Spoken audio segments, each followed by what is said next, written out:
All right, Jordan, thanks for joining us at the Charles Schwab Challenge, making your 11th start this week. So 9 out of 10 top 15s, 3 runner-up finishes, 1 win. Currently, just trajecting in the right path. Like, what is it about this course that makes your game, like, fits your game? I really enjoy playing this place. Kind of requires, it's a course where anybody can win. You've seen bombers win here. You've seen shorter hitters, straighter hitters. It can yield anything. You just have to hit a lot of shots. So, just because you hit the fairway doesn't mean you're in the right spot sometimes. On the shorter holes, you got to really position it at the right distance in the right section of the fairway, and then distance control is extremely important into the greens. So if you're not in the fairways, it's very difficult out of this Bermuda rough to get your distance control correct. And you normally get a couple pins on each green that are birdie holes that day and a couple pins that you have to have a really good number to be able to access. So it's a nice finishing stretch as well.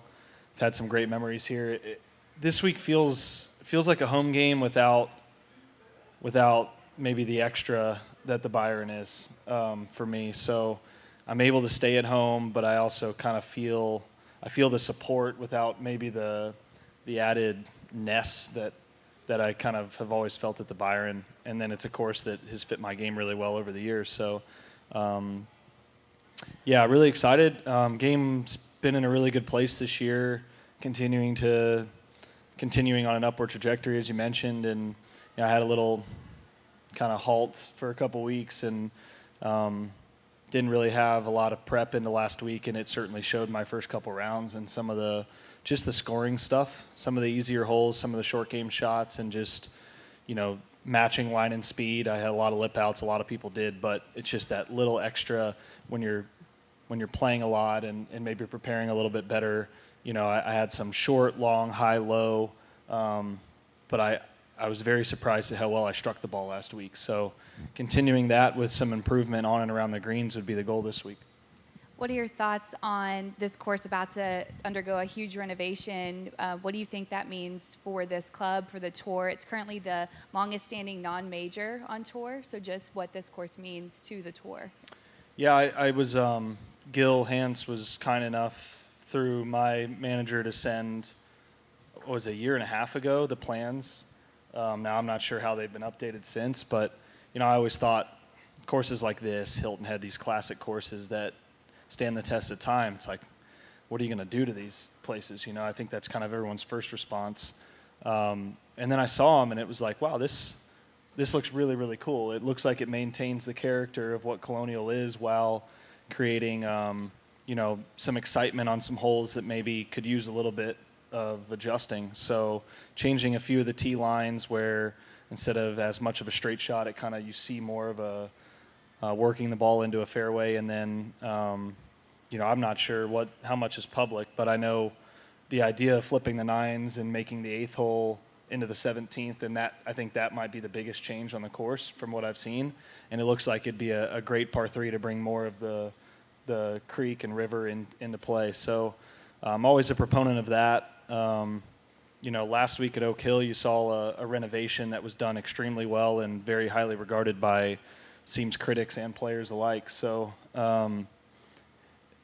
change is sometimes better, sometimes not necessary. I think here Gil will do a really good job of maintaining the integrity while adding even some more character and modernization to it. You mentioned Oak Hill, so a lot of excitement around that, a lot of excitement building into this week with Michael Block. Just what was that like, seeing him play last week and then him getting the exemption this week? Yeah, it was, that's one of the beauties of the PGA Championship. You don't really see it to that extent, but every 20 or 30 years. But how cool. He's extremely accomplished in his own right. I know we have some mutual friends. I met him yesterday on the 10th tee. He was turning, and I played the back 9 behind him.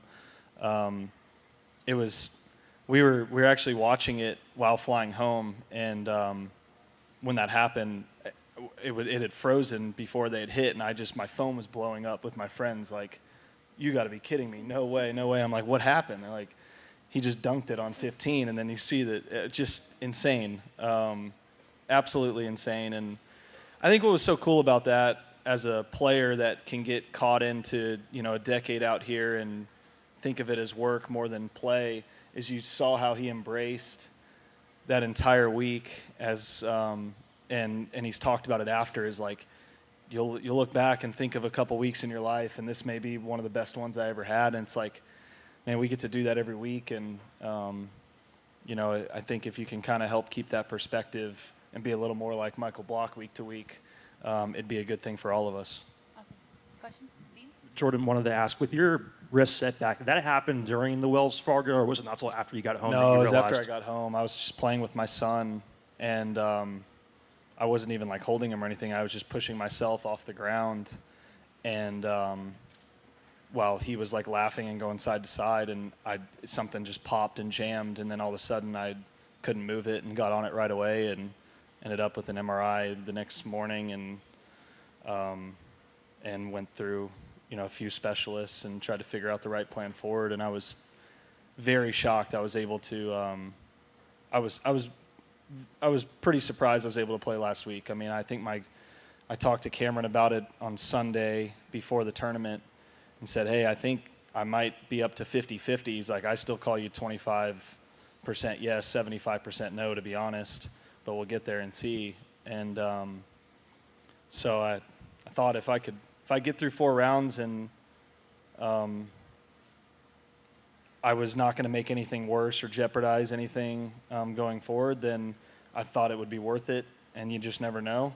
And it turns out you can't really kind of fake it into a major. You kind of really need to be as prepared as possible. And but I got better each day, and wrist held up really well. So at this point, I don't feel like I'm rushing things. I think I'm on par with following the docs I've talked to, and it's kind of a week-to-week thing because it's something that can get worse, and if it does, I need to cut it off immediately. But ideally, I make it through this stretch and then have a little break in the summer prior to the Scottish, and that rest will probably help a lot. But I'm doing a lot of recovery stuff day to day that I'm not used to doing, but it's been helping.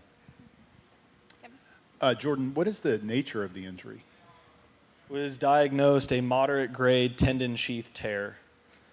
So there's a lot of other words that I do not have any idea what they mean that I had to get told to me like I was a 12-year-old trying to figure out what was going on. But it's a pretty vague thing because it can be very significant and it can be very insignificant.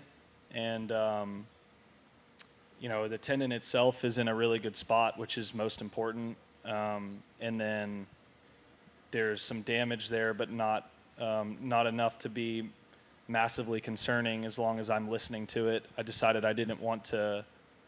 I've done a shot, and I have a bone spur in the same hand. This hand's caused me issues over the last 5 years or so, but I've had another issue that can't get worse. It's just pain management, so you can shoot that up to help with pain management at times.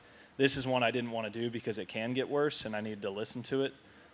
So I've done nothing but Advil as far as anything to take for it, and then just a ton of manual therapy to ice, laser, stem, because it can heal itself, but there's not a lot of blood flow in the area, so sometimes it takes a little longer.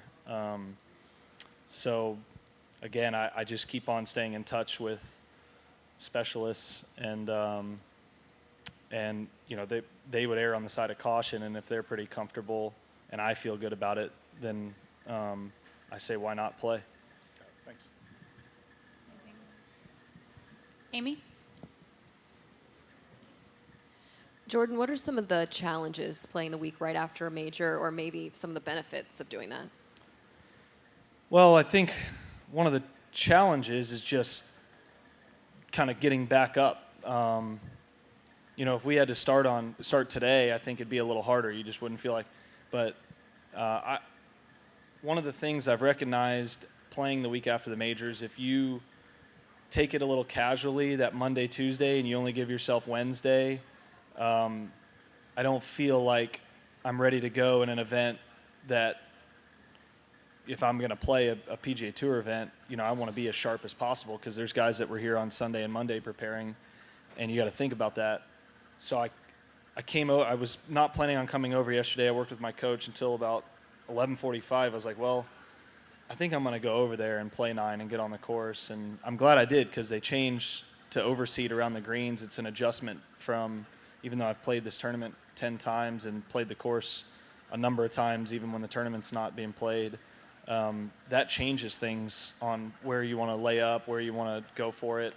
So I'm glad I came over. I think the biggest challenge is getting yourself to, you just put so much effort, right, to try and peak for 4 weeks.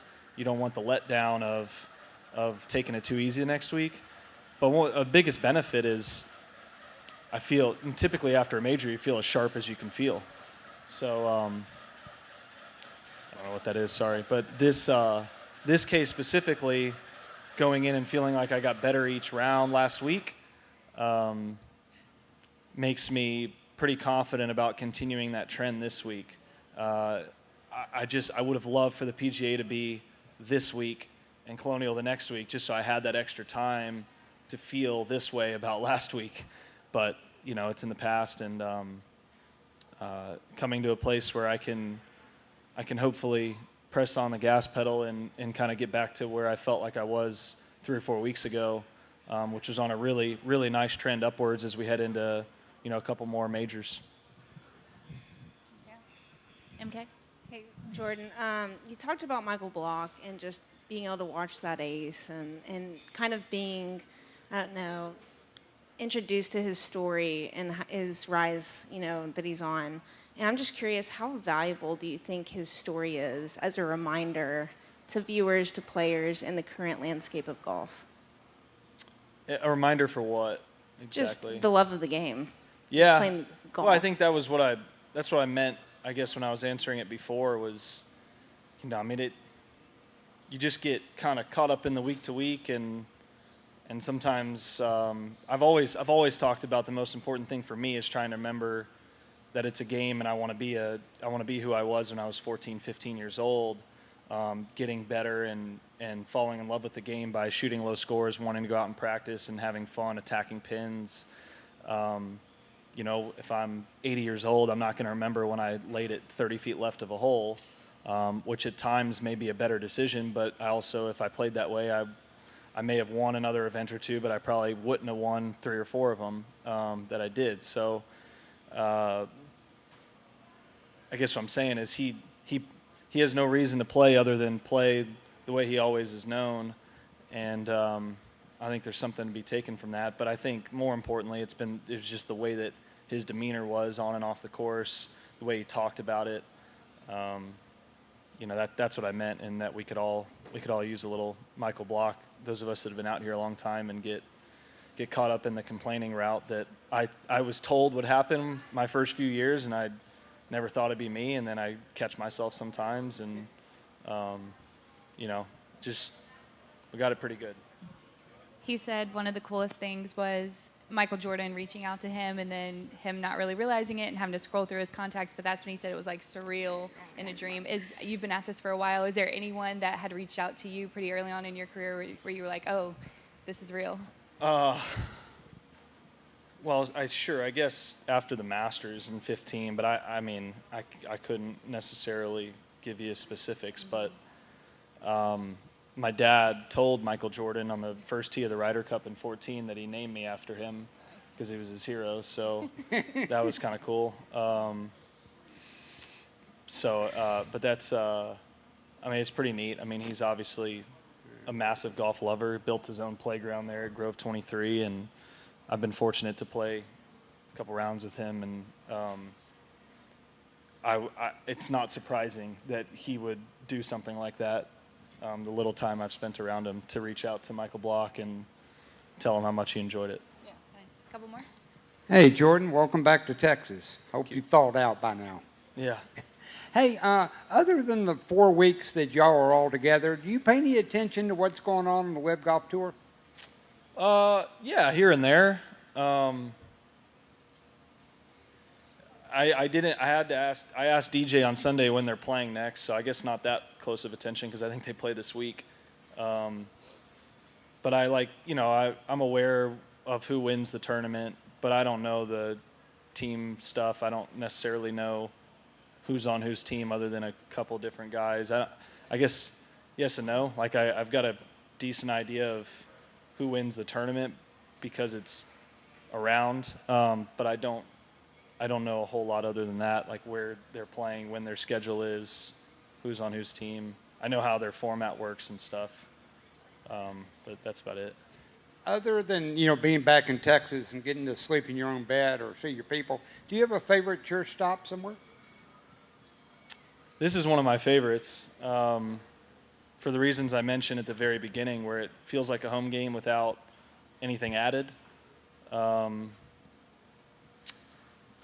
Next week's a pretty phenomenal one. Riviera is my favorite golf course consistently on the PGA Tour.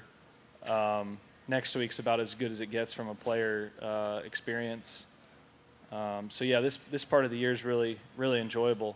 You get a couple home games, and Muirfield's pretty awesome. PGA mixed in there. So this is a really fun stretch to try and have your game on.